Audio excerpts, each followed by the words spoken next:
আপনাদেরকে সাইকেলের এমন কিছু ট্রিক বলবো যেটা দেখলে আপনাদের অবস্থা হবে এরকম।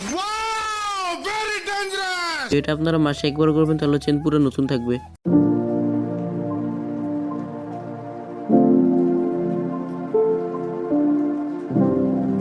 হ্যালো গাইস, আসসালামু আলাইকুম। সবাই কেমন আছেন? আশা করি সবাই অনেক ভালো আছেন। আমি আজকে আপনাদেরকে সাইকেলের এমন কিছু ট্রিক বলবো যেটা দেখলে আপনাদের অবস্থা হবে এরকম।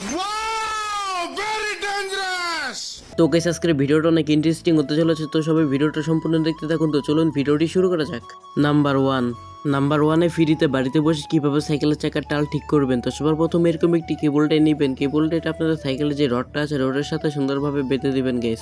তো গাইস, আমি এখন এটা বেঁধে নিব। আমি যেভাবে বাঁধছি আপনারা এভাবে বেঁধে নেবেন। তো গাইস, এটা সুন্দরভাবে বেঁধে নেওয়ার পর সাইকেলের যে রিংটা আছে রিংয়ের অনুযায়ী অ্যাডজাস্টমেন্ট করে আপনারা কেচি দিয়ে কেটে নেবেন। তো গাইস, এটা আমি কেচি দিয়ে এখন ভালোভাবে কেটে নিব রিংয়ের অনুযায়ী অ্যাডজাস্টমেন্ট করে। তো গাইস, এটা আপনাদের অনেক সাবধানে কাটতে হবে রিংয়ের অনুযায়ী অ্যাডজাস্টমেন্ট করে। তারপরে এটা কেটে নেওয়ার পর আপনার সাইকেলের চাকা ঘুরিয়ে দেখতে পারবেন আপনার সাইকেলের চাকা টাল আছে নাকি নেই। তারপর সাইকেলের চাকার টালটা ঠিক করার জন্য সিট পোস্টের নিচে যে ক্যালামটা থাকে এই ক্যালামটা লাগবে।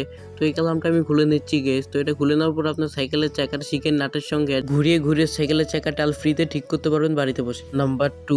নাম্বার টু এ কি এভাবে সাইকেলের সাসপেনশনে তেল দিলে বেশি দিন ভালো থাকবে। তো সবার প্রথমে এরকম একটি ইঞ্জেকশন নিয়ে নেবেন, ভিতরে একটুখানি তেল নিয়ে নেবেন। তারপরে সাইকেল সাসপেনশনের ভিতরে সুন্দর করে ইঞ্জেকশনটা পুশ করে দিবেন।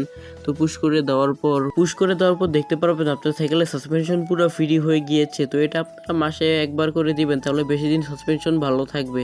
নাম্বার থ্রি বাড়িতে বসে কিভাবে ফ্রিতে সাইকেলের চেন পরিষ্কার করবেন। সবার প্রথমে একটুখানি বোতল কেটে নিয়ে ভিতরে একটুখানি কেরোসিন তেল নিয়ে নেবেন। তারপরে সাইকেলের যে গিয়ার ড্রেলারটা আছে এখানে বোতলটা লাগিয়ে তারপর আপনার সাইকেলের প্যাডেলটা ঘুরিয়ে দেখতে পারবেন আপনার সাইকেলের চেনের ভিতরে ময়লা আছে নাকি নেই। তো এটা আপনারা মাসে একবার করবেন তাহলে চেন পুরো নতুন থাকবে। তো গাইস, আজকের ভিডিওটি এই পর্যন্তই ছিল। যাদের ভিডিওটি ভালো লেগেছে অবশ্যই আমার চ্যানেলটি সাবস্ক্রাইব করে রাখবেন যাতে পরবর্তী ভিডিও আপলোড করার সাথে সাথে আপনারা দেখতে পারেন।